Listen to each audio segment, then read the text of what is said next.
नमस्कार बच्चों, आज इस वीडियो के अंदर अति महत्वपूर्ण टॉपिक शॉर्ट राइटिंग के अंदर विजुअल एड्स को ले रहे हैं। इसके अंतर्गत हमें एक विजुअल टास्क दिया जाता है जिसके अंदर एक तस्वीर या कोई चित्रित मुद्रित कोई तस्वीर दी जाती है, जिसके माध्यम से हम उसको देखकर उस पर एक शॉर्ट पैराग्राफ राइटिंग करते हैं, जिसके अंतर्गत बोर्ड एग्जाम के अंदर 70 वर्ड्स होते हैं जिसके अंदर लिखना होता है। शब्दों का विशेष महत्व होता है, इसलिए आप जरूर इनका ध्यान रखें और इसको किस प्रकार से लिखा जाता है आज हम उस पर विस्तृत चर्चा इस वीडियो के अंदर करने वाले हैं। आप हमारे साथ बने रहें और पूरा वीडियो इसको देखें। सबसे पहले हम चर्चा करेंगे शॉर्ट राइटिंग के अंदर विजुअल एड्स यानी स्टिमुलस। विजुअल एड्स का मतलब होता है एक चित्र या तस्वीर जो आपको लिखने में मदद करेगी। स्टिमुलस का मतलब होता है प्रोत्साहन देना, आपका इंक्रेज बढ़ाना, लिखने में आपकी सहायता करना, मदद करना। सबसे पहले विजुअल के बारे में जान लेते हैं। विजुअल मीन्स पिक्चर और वीडियो और ए ग्राफिक्स और an image, and stimulus means something that rouses a person to an activity. So visual stimulus help students in giving thoughts, facts, data, statistics, etc. to write the paragraph। अब यदि हम इसको हिंदी के अंदर सरलात करके देखें, क्योंकि हिंदी माध्यम के बच्चे भी इसको देखने वाले हैं, तो उनके लिए हम हिंदी के अंदर ट्रांसलेट करते हैं। विजुअल का अर्थ है एक तस्वीर या एक मुद्रित चित्रण या एक आरेखन, आरेख बोलते हैं, ग्राफ के रूप में आप गणित के अंदर यूज करते हैं, या एक बिंब चित्र, इसको विजुअल कहेंगे। और जो स्टिमुलस है उसका अर्थ है वह चीज़ जो एक व्यक्ति में किसी कार्य करने के प्रति रुचि जागृत करना, प्रोत्साहन देना, मदद करना। चित्र के माध्यम से आप कुछ वर्ड्स लिख सकते हैं। अतः विजुअल स्टिमुलस का मतलब होता है विद्यार्थियों के अंदर विचारशीलता लाना, उनके अंदर तथ्य निर्माण करने की शक्ति पैदा करना, या किसी ग्राफ के माध्यम से जो निर्देश हमें दिया जाते हैं उसके माध्यम से हम पैराग्राफ राइटिंग कर लेते हैं और वो हमारी मदद करता है, सहायता करता है। तो आप समझ चुके हैं कि ये विजुअल स्टिमुलस क्या होता है या विजुअल एड्स क्या होता है।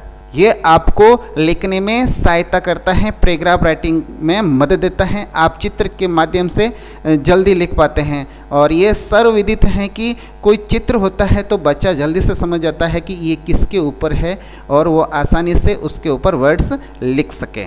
और विजुअल एड्स का आज से हमने अलग से समझा दिया, दृश्य जो हमारी सहायता करता है, जिसकी सहायता से हम पैराग्राफ का निर्माण करते हैं। अब हम देख लेते हैं कि बोर्ड एग्जाम के अंदर हमारे विजुअल एड्स कौन कौन से आ सकते हैं। जैसे डायग्राम दे सकते हैं, पिक्चर दे सकते हैं, ग्राफ दे सकते हैं, हमें मैप दे सकते हैं, चार्ट दे सकते हैं, टेबल दे सकते हैं और फ्लो चार्ट।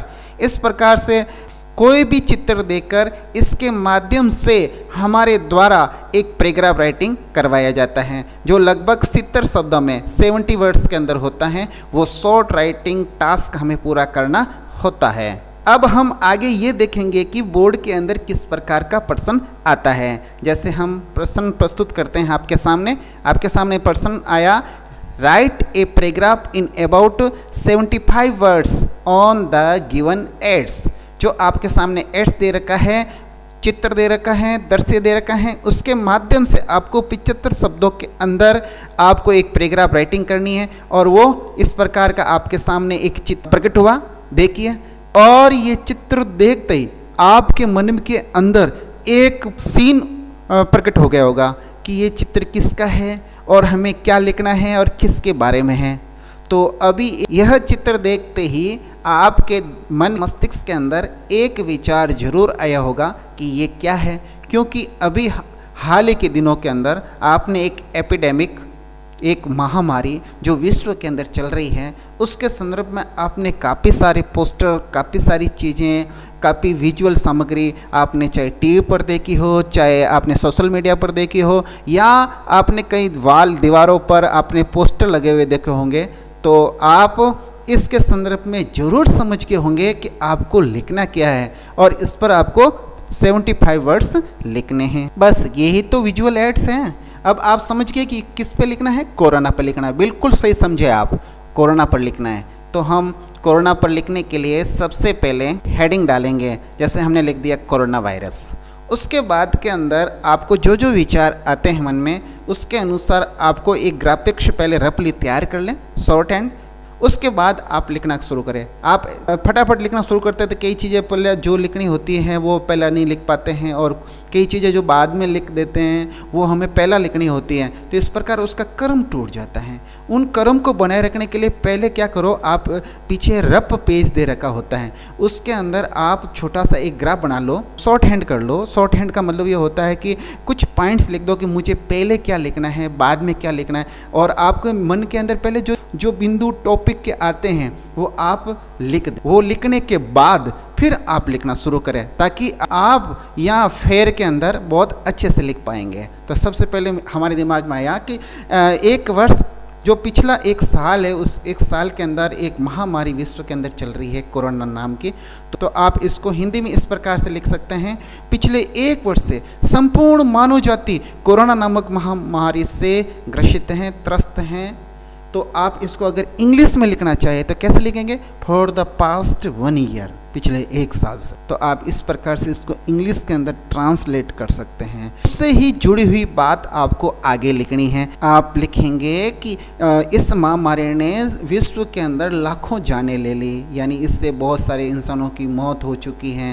तो अगर इसको लिखें तो इस प्रकार लिख देवें कि इस महामारी ने संपूर्ण विश्व में लाखों जानें ली है या ले ली है। उसका इंग्लिश के अंदर ट्रांसलेट इस प्रकार करें, this epidemic has taken millions of lives all over the world.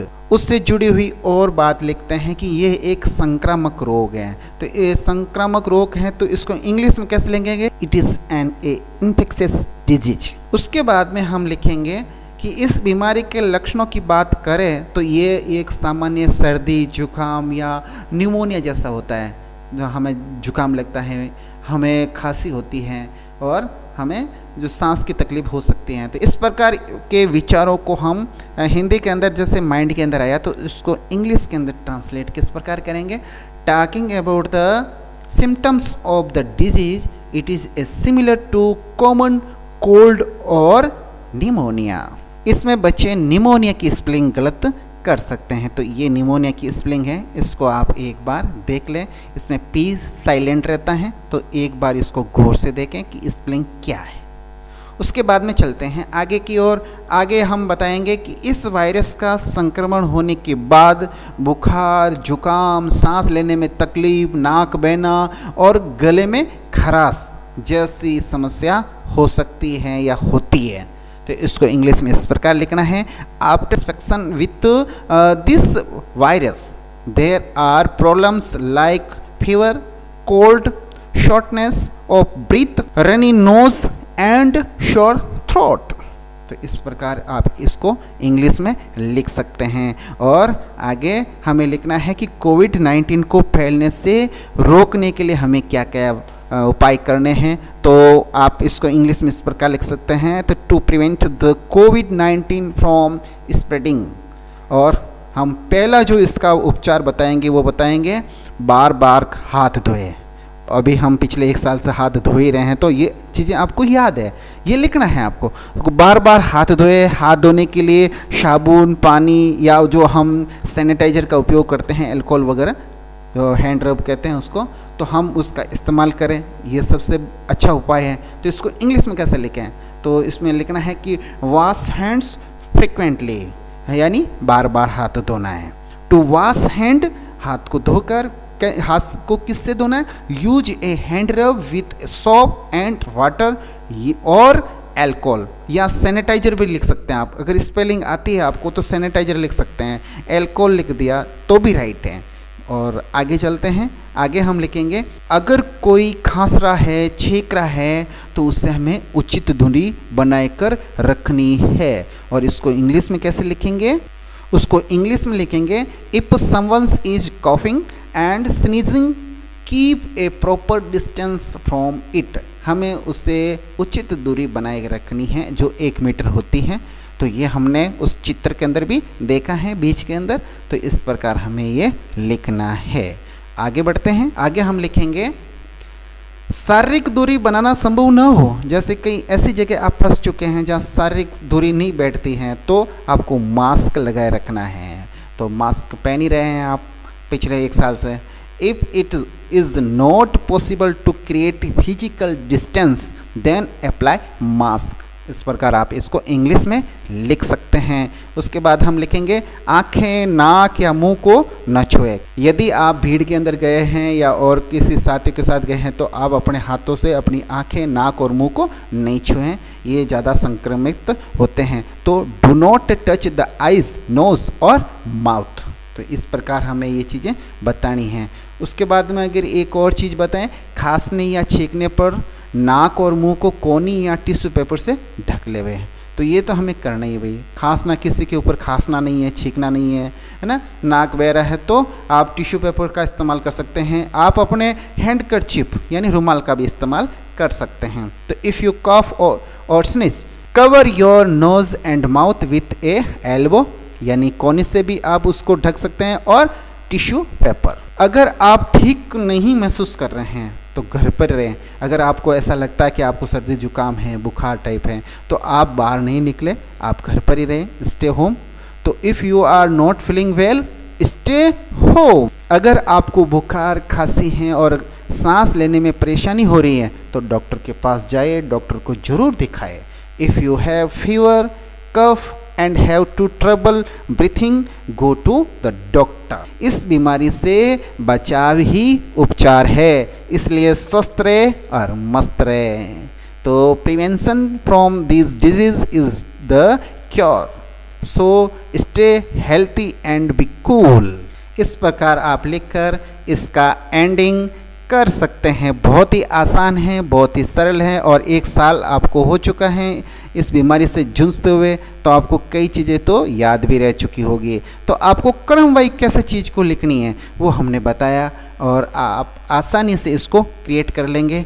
और हम आगे आपको दिखा रहे हैं जो हमने संपूर्ण पैराग्राफ को अलग अलग भागों में बांट के लिखा था, अलग अलग वाक्य के अंदर लिखा था। अब हमें उसको एक पैराग्राफ के अंदर किस प्रकार राइटिंग करनी है वो हम करते हैं। जैसे हम विजुअल एड्स ऑन इस प्रकार लिखकर उसके बाद में हम इसका टॉपिक दे देंगे कोरोना एपिडेमिक। ये हमें देना है उस चित्र को देकर। आपको जो भी चित्र दिया जाता है उस चित्र को देख के सबसे पहले आपके माइंड के अंदर टॉपिक आना चाहिए कि आपको लिखना क्या है, आपको शीर्षक देना है कि आप किस पर लिखने जा रहे हैं। उसके बाद आप लिखना शुरू करेंगे कि for the past 1 year the entire human race is the suffering from an epidemic called corona. This epidemic has taken million of lives all over the world. उसके बाद में इसके जो बचाव के जो उपाय हैं वो बता सकते हैं। पहले आपने कारण ले लिए, उसके बाद में आपको ये बचाव और उपाय भी बता सकते हैं कि किस प्रकार इससे बचाव किया जा सकता है। तो हम लिखेंगे to prevent the COVID-19 from a spreading, wash hand frequently.